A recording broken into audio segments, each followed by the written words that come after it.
ছেলেদের জীবন যতটা সহজ মনে হয়, বাস্তবতা ঠিক ততটাই কঠিন।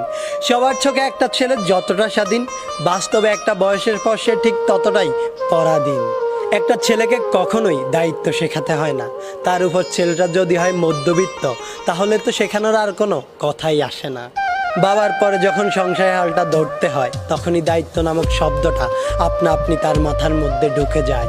আর তখনই সবচাইতে চঞ্চল ছেলেটাও একেবারে শান্ত হয়ে যায়।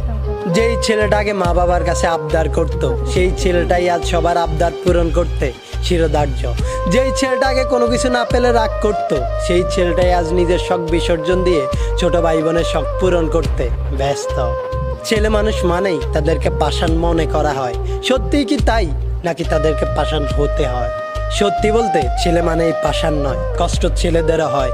একটা মেয়ে চাইলেই কান্না করে তার মনের কষ্টগুলো সবাইকে বলতে পারে, কিন্তু একটা ছেলে চাইলেই তা করতে পারে না। কেননা ছোটবেলা থেকেই ছেলেদেরকে শিখিয়ে দেওয়া হয়, তুমি ছেলে, কান্না তোমাকে মানায় না। আর এই একটি কথায় তাকে হাজারো কষ্ট বুকে চেপে নিয়ে হাসি মুখে প্রতিনিয়ত সব কিছু মেনে নিতে হয়। ছেলে হয়ে জন্ম নেওয়া যতটা সহজ, ছেলে হয়ে বেঁচে থাকাটা ঠিক ততটাই কঠিন। কেননা একটা ছেলেকে ফ্যামিলি, ক্যারিয়ার এবং নিজের ভালোবাসার মানুষটিকে হারানোর ভয়ের মতো হাজারো টেনশন, ডিপ্রেশন